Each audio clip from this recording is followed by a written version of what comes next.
पिछली क्लास में हम लोग यूपीएससी से रिलेटेड क्वेश्चन कर रहे थे।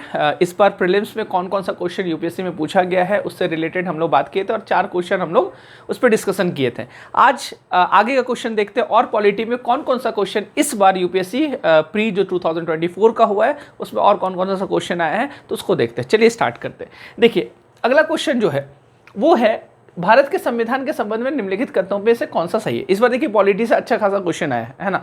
आपको हर सब्जेक्ट को अच्छे से बैलेंस बनाना तभी आप यूपीएससी क्रैक कर पाएगा। हो सकता है अगले साल हिस्ट्री से क्वेश्चन आ जाए, हो सकता है एनवायरनमेंट से क्वेश्चन आ जाए, इकोनॉमिक्स से क्वेश्चन आ जाए, तो अलग अलग वो अपना पैटर्न थोड़ा सा क्या करेगा, चेंज करते रहता है। कभी किसी सब्जेक्ट में ज़्यादा क्वेश्चन पूछता है, कभी किसी और में ज़्यादा पूछता है। तो चलिए, तो ये चीज़ आप ध्यान रखिएगा। हम लोग अगला क्वेश्चन देखते हैं कि भारत के संविधान के संबंध में निम्नलिखित कथनों पर कौन सा कथन सही है। कथन पूछ रहा है, स्टेटमेंट दिया है और कौन सा सही है ये पूछ रहा है। पहला स्टेटमेंट देखिए क्या है, नगर पालिकाओं की शक्तियां संविधान के भाग 9 क में दी गई हैं। यहाँ पे बात कर रहा है म्युनिसिपैलिटी का, है ना। तो म्युनिसिपैलिटी का जो पावर है क्या वो संविधान के 9A है ना। का मतलब यहाँ पे A है, ठीक है। तो इंग्लिश में अगर जो समझ रहे तो वो 9A समझिएगा, ठीक है। तो क्या 9A में दिया गया? तो बिल्कुल, अगर आप पढ़े होंगे भाग के बारे में, क्योंकि देखिएगा जब आप आर्टिकल्स पढ़ते हैं तो लास्ट में आप भाग को भी, जितना ये पार्ट है, पार्ट को भी आप क्या कीजिएगा, याद रखिए। देखिए पार्ट से क्वेश्चन पूछ दिया, या आर्टिकल से नहीं पूछ रहा, पार्ट से पूछ रहा। तो बिल्कुल पहला स्टेटमेंट क्या है, ये सही है। दूसरा स्टेटमेंट क्या है कि आपात उपबंध, इमरजेंसी का बात कर रहा है, ठीक है। तो इमरजेंसी जो है संविधान के भाग 18 मतलब पार्ट 18 में दिए गए हैं। बिल्कुल, आप अगर पढ़े होंगे आर्टिकल 352 से लेकर के 360 तक इमरजेंसी का बात किया गया। 3 प्रकार का इमरजेंसी आप पढ़े होंगे, ठीक है। तो उसमें आप देखे होंगे कि ये भाग 18 में आता है। तो आपात उपबंध किस में आता है? भाग 18 में आता है। इसके अलावा संविधान के संशोधन से संबंधित उपबंध संविधान के भाग 20 में दिए गए हैं। ये बात कर रहा है कॉन्स्टिट्यूशन अमेंडमेंट का। आर्टिकल 368 सबको याद रहता है, लेकिन यहाँ पे आर्टिकल नहीं पूछा। यूपीएससी है, थोड़ा सा घुमाएगा क्वेश्चन को, ठीक है। तो यहाँ पे क्या पूछ रहा है? भाग पूछ रहा है। तो याद रखिएगा कॉन्स्टिट्यूशन अमेंडमेंट आर्टिकल 368 में आता है और बिल्कुल भाग 20 में आता है। मतलब ये भी स्टेटमेंट सही है, तीनों स्टेटमेंट सही है। तो हमारा आंसर कहाँ है? डी। ये हमारा आंसर क्या हो जाएगा? 1 2 3। क्लियर है? तो ये तीनों स्टेटमेंट सही है, तो इसको आप ध्यान रखिएगा। क्लियर है? अगला क्वेश्चन हम लोग देखते हैं। अगला क्वेश्चन है कि भारत के संविधान के अनुसार निम्नलिखित में से कौन सा कथन सही है। यहाँ पे भी स्टेटमेंट दिया है और पूछा कौन सा सही है। पहला क्या है? अंतर्राज्यीय, मतलब इंटर स्टेट का बात कर रहा है। अंतर्राज्यीय व्यापार और वाणिज्य राज्य सूची के अधीन एक राज्य विषय है। ये पूछ रहा है क्या इंटर स्टेट जो ट्रेड एंड कॉमर्स होता है वो स्टेट लिस्ट का विषय है, राज्य सूची का विषय है। तो आप ऐसे भी दिमाग में देखिए, बहुत आसान क्वेश्चन है ये बहुत ही आसान क्वेश्चन है, इसलिए मैं बोल रहा हूँ आसान क्वेश्चन है। अब देखिए, आप बोलिएगा सर यूनियन लिस्ट है, स्टेट लिस्ट है, कॉन्करेंट लिस्ट है, लिस्ट याद नहीं होता है। कभी कभी ज़रूरी नहीं है कि आपको याद करना है, आप दिमाग लगा के, इसलिए मैंने बोला कॉन्सेप्ट अगर आपका क्लियर है तो आप बहुत आसानी से कर सकते हैं। आप देखिएगा जब आप पढ़िएगा यूनियन लिस्ट के बारे में, स्टेट लिस्ट के बारे में, तो जहाँ पे अंतर्राज्यीय होगा मतलब इंटर स्टेट का बात किया गया है। अगर इंट्रा स्टेट का बात कर रहा है मतलब सिर्फ राज्य का बात कर रहा है, तो फिर क्या हो जाएगा? तब तो स्टेट लिस्ट का विषय। अंतर्राज्यीय जब पूछ रहा है, इंटर स्टेट जब पूछ रहा है, वो किसका विषय होता है? तो इंटर स्टेट हमेशा संघ का ही विषय होता है। तो ऐसे भी जब अंतर्राज्यीय व्यापार पूछ रहा है तो ये तो गलत, तो ये तो हो नहीं सकता। दूसरा पूछ रहा है कि अंतर्राज्यीय प्रवसन राज्य सूची के विषय, फिर अंतर्राज्यीय है और राज्य सूची है, उतना पढ़ने का जरूरत नहीं है, बस ये ध्यान रखिएगा। तीसरा है अंतर्राज्यीय संगरोध का मतलब क्वारंटीन होता है, मतलब इंटर स्टेट क्वारंटीन, संघ सूची के अधीन एक विषय। तो अंतर्राज्यीय आ गया तो बिल्कुल संघ सूची की, ये सी सही है। तो इसका मतलब डी पढ़ने का जरूरत नहीं। फिर भी आप लोग देख लीजिए, निगम कर, कॉर्पोरेट टैक्स का बात कर रहा है। कॉर्पोरेट टैक्स जो है राज्य सूची के अधीन एक राज्य विषय है। क्या कॉर्पोरेट टैक्स राज्य का विषय है? तो नहीं, आपको पता है कि कॉर्पोरेट टैक्स क्या है? सेंट्रल गवर्नमेंट का। तो ये केंद्र विषय है, मतलब यूनियन लिस्ट में आता है कॉर्पोरेट टैक्स। तो इसका आंसर क्या हो जाएगा? सी। तो ये 2 क्वेश्चन आपको समझ में आ गया हो। नेक्स्ट क्वेश्चन हम देखते हैं। तो चलिए देखते हैं नेक्स्ट क्वेश्चन। अगला क्वेश्चन है कि लोकसभा में आचार समिति, याद रखिएगा आचार समिति का यहाँ पे बात किया जा रहा है। हाँ, आचार समिति को हम लोग इंग्लिश में क्या कहते हैं? इसको हम लोग कहते हैं एथिक्स कमेटी। तो यहाँ पे एक एथिक्स कमेटी है ना, पार्लियामेंट का क्या कौन कमेटी? Ethics committee. उससे रिलेटेड ये क्वेश्चन है।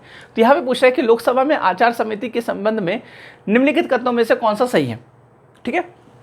एथिक्स कमेटी, अब इसमें देखते हैं हम लोग स्टेटमेंट कौन सा सही है। पहला ये स्टेटमेंट है, प्रारंभ में यह एक तदर्थ समिति थी। तदर्थ का मतलब होता है एडहॉक, है ना। इंग्लिश में इसको क्या बोलते हैं? याद रखिएगा, इसको हम लोग इंग्लिश में बोलते हैं एडहॉक।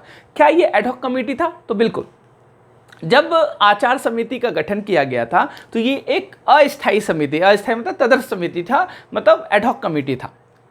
लेकिन आगे चलकर इसको हम लोग स्थायी समिति में जगह दिए, और याद रखिएगा वर्तमान में ये परमानेंट कमेटी में आता है, स्टैंडिंग कमेटी में आता है। तो ये जो था स्टार्टिंग पीरियड में तदर्थ समिति था, लेकिन अब जो है ये क्या हो चुका है, परमानेंट कमेटी हो गया। तो यहाँ पे अगर ये पूछता क्वेश्चन वर्तमान में यह एक तदर्थ समिति, तब गलत हो जाता। लेकिन ये पूछा कि प्रारंभ में ये तदर्थ समिति था, क्या स्टार्टिंग पीरियड में एडहॉक कमेटी था, तो बिल्कुल ये, तो आप कह सकते हैं ये वाला स्टेटमेंट क्या है, सही है। प्रारंभ में ये क्या था, एक तदर्थ समिति था। इसके अलावा दूसरा जो है, केवल कोई लोकसभा का सदस्य ही किसी लोकसभा सदस्य के अनैतिक आचरण से संबंधित शिकायत कर सकता है। देखिए ये आचार समिति जो होता है, जो नैतिकता से रिलेटेड है, एथिक्स कमेटी जो है, ये दरअसल कमेटी इसलिए बना है कि हमारे जो सांसद लोग हैं वो कोई अनएथिकल काम करे या अनएथिकल व्यवहार करे तो वो शिकायत उन पे, मतलब शिकायत दर्ज कराया जा सकता है, उस पर कार्रवाई फिर आगे चलकर अध्यक्ष करता है। तो यहाँ पे सवाल ये बना, क्या कोई लोकसभा सदस्य का शिकायत, क्या लोकसभा का सदस्य ही, मतलब लोकसभा के मेंबर ही क्या लोकसभा सदस्य का शिकायत कर सकते हैं? नहीं, ऐसा नहीं है। अगर यहाँ पे केवल नहीं लिखा रहता, ऐसे रहता है कोई लोकसभा या कोई भी व्यक्ति, याद रखिए केवल कोई लोकसभा का सदस्य ही किसी लोकसभा सदस्य के अनैतिक आचरण से संबंधित शिकायत कर सकता है, नहीं। लोकसभा का सदस्य तो कर ही सकता है, इसके अलावा और भी कोई भी कर सकता है, हो सकता है राज्यसभा का, हो सकता है कोई बाहर से, कोई भी व्यक्ति यहाँ पे शिकायत कर सकता है सांसद से रिलेटेड, ठीक है। तो यहाँ पे याद रखिएगा, यहाँ पे चूंकि केवल कोई लोकसभा सदस्य दे दिया तो ये स्टेटमेंट गलत हो जाएगा। तो ध्यान रखिएगा दूसरा वाला स्टेटमेंट क्या है, गलत है, ठीक है। तो ऐसे भी एलिमिनेट कर दीजिए आप, दूसरा तो गलत है स्टेटमेंट, है ना। तो देखिए डी होगा नहीं, है ना, यहाँ पे भी 2 है, ये होगा नहीं, यहाँ पे भी 2 है, ये होगा नहीं, तो हमारा आंसर निकल गया। बिना तीसरा स्टेटमेंट पढ़े हमारा आंसर निकल गया, क्योंकि 2 क्या है, 2 वाला स्टेटमेंट गलत है।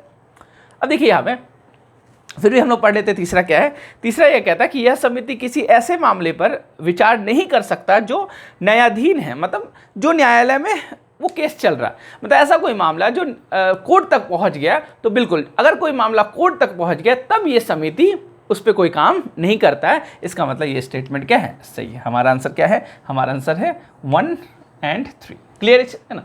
तो ये एक इजी क्वेश्चन था, अगर आपने ये आचार समिति के बारे में पढ़ा होगा तो इस तरह का क्वेश्चन आप हल कर लोगे।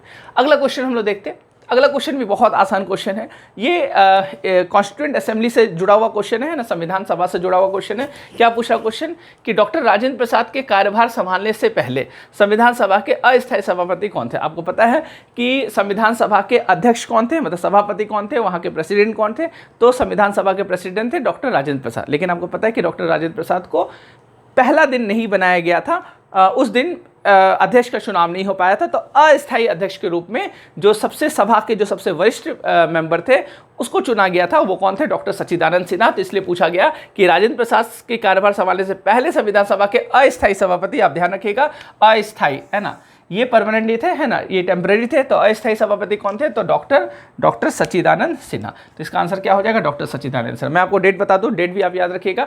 आपको पता है कि संविधान सभा का पहला मीटिंग कब हुआ था, तो संविधान सभा का जो पहला मीटिंग हुआ था वो हुआ था 9 दिसंबर 1946, और इसी दिन 9 दिसंबर 1946 को डॉक्टर सच्चिदानंद सिन्हा को कॉन्स्टिट्यूएंट असेंबली के अध्यक्ष के रूप में इनको चुना गया। लेकिन 2 दिन बाद ही, है मतलब 11 तारीख को, 11 दिसंबर 1946, 2 दिन तक बस ये रहे थे सच्चिदानंद सिन्हा। 11 तारीख को डॉक्टर राजेंद्र प्रसाद को क्या कर लिया गया, स्थायी अध्यक्ष के रूप में चुन लिया गया। तो ये क्लियर है। तो ये 4 क्वेश्चन आज भी हम लोग किए। नेक्स्ट क्लास इसका एक बार और करेंगे, और रिलेटेड और पॉलिटिक्स से रिलेटेड जितना क्वेश्चन होगा उसको भी हम लोग हल करते जाएंगे। तो यहाँ पे आप क्या देख रहे हैं कि क्वेश्चन के साथ एक्सप्लेनेशन भी दिया जा रहा है। फिर भी कोई डाउट हो तो आप क्वेश्चन ज़रूर करिएगा। तो मिलते हैं हम लोग नेक्स्ट क्लास में। आज के लिए इतना ही। Thank you so much.